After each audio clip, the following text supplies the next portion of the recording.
जय हिंद बच्चों मैं अजय कुमार वाराणसी उत्तर प्रदेश से आपके अपने चैनल नव शिक्षण पे स्वागत करता हूं। बच्चों मैं आपको इस समय प्रधानमंत्री यशस्वी छात्रवृत्ति योजना के मॉडल पेपर के कुछ क्वेश्चंस हल करा रहा हूं जो कि एक्सपेक्टेड है आपके एग्जाम में आ सकते हैं। तो मैंने क्वेश्चन नंबर 8 तक आपको लास्ट वीडियो में बता दिया था। आज मैं क्वेश्चन 9 से आपको बताने जा रहा हूँ।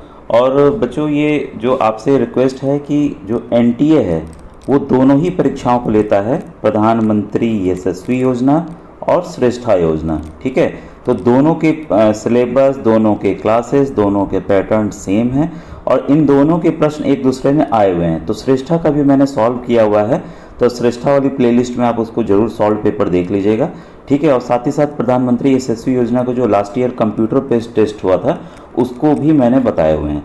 तो उन प्रश्नों को मैं बीच में हल भी करते जा रहा हूँ और इस जो प्लेलिस्ट नई वाली बनी है उसमें भी कुछ पेपर्स हैं, PM यशस्वी 2023 वाली। ठीक है, तो आप दो प्लेलिस्ट बनी हुई है, PM यशस्वी और PM यशस्वी 2023, दोनों प्लेलिस्ट में जाकर देख लीजिएगा। ठीक है, और दूसरी बात ये एक व्हाट्सएप ग्रुप बना हुआ है, तो डिस्क्रिप्शन में आपको लिंक मिल जाएगा। और जिस किताब के जरिए मैं पढ़ा रहा हूँ बच्चों, ये राघव प्रकाशन की बुक है और ये English as well as Hindi medium दोनों में उपलब्ध है क्लास 9th का बच्चों। ठीक है, क्लास 9th के लिए उपलब्ध है और आपका 11th के लिए अगर आना होगा बुक तो 1 वीक के अंदर आपको मैसेज मिल जाएगा। ठीक है, आइए क्वेश्चंस को स्टार्ट करते हैं। ये देखिए दिया है 0.000022 का मानक रूप क्या है, यानी कि स्टैंडर्ड फॉर्म क्या है। तो जब भी बच्चों इस तरह के प्रश्न हो, ठीक है, तो करना क्या होता है कि जो यहाँ देखिए दशमलव आपको यहाँ पर लाना है, मतलब कि एक संख्या के बाद दशमलव लाना है, ये आपको ध्यान देना है बस। ठीक है, तो हम क्या करते हैं, अगर दशमलव यहाँ तक लाते, पहले देखिए कुल कितने हैं, दशमलव के बाद कितनी संख्या है, 1 2 3 4 5, यहाँ तक कितनी है, 5 है, यहाँ तक 5 है। ठीक है, तो हम इसको कैसे लिख सकते हैं, 2.2 डिवाइडेड बाई 10⁵, क्योंकि हमने दशमलव को यहाँ तक शिफ्ट कर दिया है। अगर पूरा शिफ्ट कर देते, अगर 22 तक ला देते तो ये 6 हो जाता।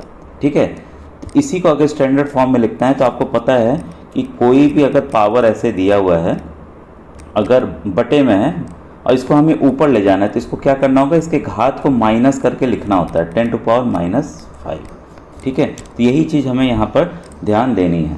ठीक है, तो ये हो जाएगा आपका 2.2 गुणे जो 10 के घात -5 था ऊपर ले जाएंगे तो -5 हो जाएगा। इस वजह से ये इसका उत्तर बच्चों आंसर नंबर 2 होगा। कुछ बच्चे पूछ रहे थे कि सर फॉर्म कितने भरे गए। बच्चों अभी कोई भी नहीं बता सकता है फॉर्म कितने भरे गए हैं।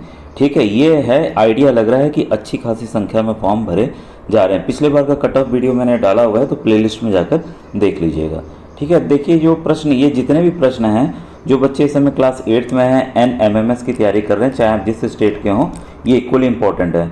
हाँ, कुछ राजस्थान के बच्चे पूछ रहे थे और बिहार के भी थे कि क्या सर ये PM यशस्वी का पेपर हमारे यहाँ भी यही आएगा। पूरे इंडिया का बच्चों एक पेपर होता है। अगर आप 12th के बाद जाके IIT देते हो या डॉक्टर बनने के लिए नीट देते हो, पूरे इंडिया के बच्चों के लिए एक ही पेपर आता है। इसलिए तो बार बार कह रहा हूँ, NTA ने 2 एग्जाम्स ले रहे हैं, PM यशस्वी श्रेष्ठा, दोनों के सॉल्व पेपर उसको जरूर देखिए, एक आपको आइडिया लगेगा बच्चों। ठीक है, अब देखिए इस प्रश्न को सॉल्व करने के लिए हमें क्या करना है।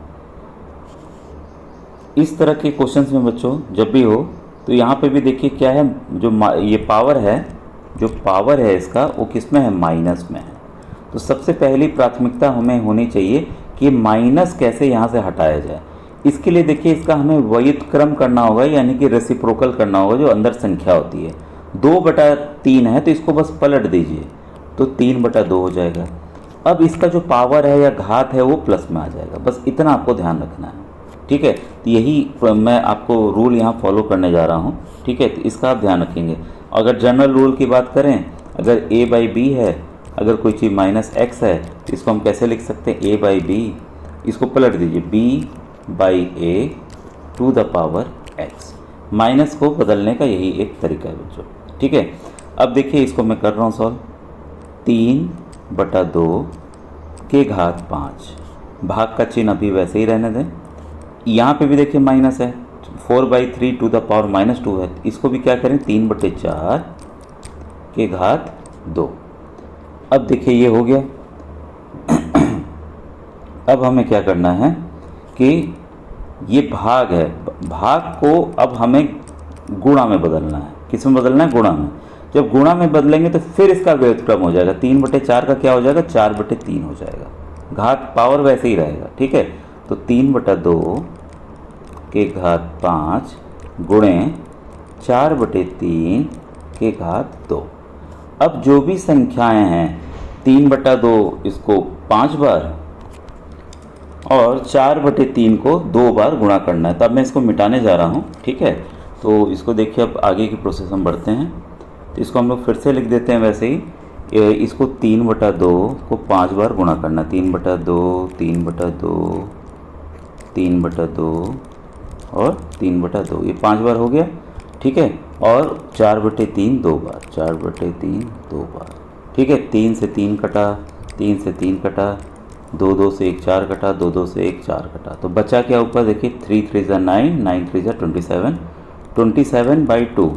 लेकिन अगर हम ऑप्शंस देखते हैं तो सब देखिए सब मिश्र संख्या में है, तो उसको हम बदल लेते हैं, ठीक है। 2 से हम भाग कर देते हैं पहले, 2 1 2 कट गया, 7 आया, 2 3 6 1 आया। तो ये आ गया आपका 13 सही 1/2। भाई किस ऑप्शन में दिख रहा है? ये देखिए ऑप्शन नंबर 3 हमें दिख रहा है, ठीक है। तो ये इसका ऑप्शन नंबर 3 होगा बच्चों, ठीक है। क्लियर हो गया। अब देखिए नेक्स्ट क्वेश्चन आपके सामने, दो क्रमगत विषम संख्याओं का योगफल। क्रमगत मतलब 2 कॉन्सिक्यूटिव आपके ऑड नंबर्स हैं, उनका जो सम है वो 40 है। संख्याएं क्या हैं, ठीक है। तो देखिए जब भी इस तरह के प्रश्न आए कि हमें कॉन्सिक्यूटिव ऑड नंबर्स बोले या क्रमगत विषम संख्याएं बोलें, तो पहली विषम संख्या हमने मान ली x, ठीक है। तो दूसरी विषम संख्या क्या हो जाएगी भाई? x+2। इसके पीछे कारण क्या है? कई बच्चे सोचेंगे सर ऐसा क्यों किए। मान लीजिए पहली विषम संख्या हमने 3 ले ली, तो दूसरी विषम संख्या क्या होगी भाई? दूसरी तो 5 ही ना होगी। तो 5 में हम 3 में कितना जोड़ेंगे? 3 में 2 जोड़ेंगे तभी तो 5 आएगा, ठीक है। इस वजह से हमने अगर जो कोई भी आप विषम संख्या लीजिए, मानिए x माने, तो दूसरी विषम संख्या x+2 होती ही होती है, ठीक है। अब क्या कह रहा है कि दोनों के जो ये दोनों विषम संख्याएं हैं, इनका जो योग है वो कितना होगा? 40। ये लगातार होनी चाहिए, जैसे 3 और 5 लगातार हमें जोड़ना है। तो वैसी संख्या हमने x अगर ली तो x+2 क्या होगा? उसका योग 40 होगा। तो इसको हम ऐसे ही कर लेते हैं, x पहली संख्या, ये दूसरी संख्या x+2, ठीक है। दोनों संख्याओं का योग 40 है। अब x को x के साथ जोड़ दीजिए, 2x, ठीक है। अब 2 को हम क्या करेंगे? उस तरफ ले जाएंगे तो माइनस हो जाएगा, 40 - 2, 40 में से 2 घटा दीजिए, कितना है? 38। अब हम क्रॉस मल्टीप्लाई का नियम अपनाएंगे। x को हम अकेला करेंगे तो 2 कहाँ चला जाएगा? नीचे चला जाएगा, ठीक है। तो 2 को हम भाई नीचे ले जाते हैं, 38/2 कितना हो गया? ये 19। सवाल क्या पूछ रहा है? संख्याएं क्या क्या हैं भाई? पहली संख्या तो 19 मिल गई, दूसरी संख्या के लिए क्या करना? बस इसमें हमें 2 जोड़ देना है, 2 जोड़ दीजिए तो 21। तो दोनों संख्याएं मिल गई 19 और 21। इसलिए बच्चों इसका देखिए जो पहला जो है उत्तर सही है। तो देखिए सिंपल क्वेश्चंस हैं, और ये अगर इसमें जो मुझे लगता है बच्चों इस बार फॉर्म अच्छी संख्या में भरे जा रहे हैं, तो कुछ टफ क्वेश्चंस आएंगे ज़रूर, ठीक है। तो आपको उसके लिए तैयार रहना चाहिए। जो मेरे NMMS के वीडियोस हैं उसमें कई सॉल्व पेपर कई राज्यों के मैंने बताए हुए हैं। तो ये मत सोचिएगा कि हमारे राज्य का नहीं है तो इम्पोर्टेंट नहीं है या कुछ भी। सभी बच्चों सिलेबस लगभग सभी राज्यों के सेम हो रहते हैं, NCERT से ही उठाए जाते हैं। तो उन क्वेश्चन पेपर्स में जाकर उनको आप सॉल्व कीजिए, मैंने तरीका बताया हुआ है कैसे करना है, ठीक है। तो उसको ज़रूर देखिए आप। अब क्वेश्चन नंबर 12 है आपके सामने। एक आयताकार मैदान की ऊंचाई, मतलब एक आयताकार मैदान है, ठीक है, उसकी लंबाई 40 मीटर है। तो भाई हमने मान लिया 40 मीटर है, और चौड़ाई जो है 30 है, 30 मान लिया, ठीक है। जब भी देखिए इस तरह के प्रश्न ना एक चित्र जरूर बनाया कीजिए। मैदान में चारों ओर अंदर 2 मीटर चौड़ा रास्ता है, अंदर की तरफ है, अंदर भाई अंदर चौड़ा रास्ता है जाने के लिए, ठीक है। रास्ते का क्षेत्रफल ज्ञात कीजिए, बस हमें इसका क्षेत्रफल ज्ञात करना है, ठीक है। ये देखिए एक और दे दिया है, ये 2 मीटर चौड़ाई है इसकी। आसान क्वेश्चन है, ठीक है, लेकिन बता देता हूँ इसको भी मैं। अब ये देखिए अगर रास्ता इधर भी देखिए 2 फीट है, इधर भी 2 फीट है, ठीक है। पहले हम जो ओरिजिनल मैदान है, जो बड़ा मैदान है, उसका क्षेत्रफल कितना हो जाएगा? आपको पता है लंबाई गुणे चौड़ाई होता है, तो लंबाई गुणे चौड़ाई कितना आ गया? ये आपका 1200 आ गया मीटर स्क्वायर, ठीक है, वर्ग मीटर याद रखिएगा। अब ये जो अंदर वाला मैदान है, देखिए बाहर वाले मैदान का क्षेत्रफल हमने निकाल लिया। अब ये जो मैं घेर रहा हूँ इस वाले का अगर मैंने क्षेत्रफल निकाल कर बड़े वाले से माइनस कर दिया तो ये रास्ते का क्षेत्रफल हमें मिल जाएगा। इसकी चौड़ाई देखिए, मैं दूसरा रंग ले लूँ बल्कि तब आपको समझ में आएगा। हाँ, इसकी देखिए चौड़ाई, अब इसकी लंबाई कितनी होगी, इस वाले की लंबाई होगी 40, इधर का देखिए 2 फीट, इधर का 2 फीट, मतलब 40 माइनस 4 कितना आ गया 36। अंदर वाले की 36 लंबाई होगी। भाई चौड़ाई भी वैसे ही निकाल लें, पूरा कितना है, पूरा 30 है। इधर का 2 और इधर का 2 कितना हो गया, 30 माइनस 4 कर लीजिए, कितना हो गया आपका 26 हो गया। ठीक है, तो ये आपको 26 मिल गया। अब हमें देखिए अंदर की लंबाई, अंदर की चौड़ाई मिल गई। तो अंदर वाले का क्षेत्रफल कितना होगा, 36 गुणे 26, तो ये कितना आ गया 936 मीटर स्क्वायर। अब दोनों हमें मिल गए हैं, बस हमें क्या करना है, क्षेत्रफल को घटा देना है। 1200 माइनस 936 घटा दीजिए, ये आया 4।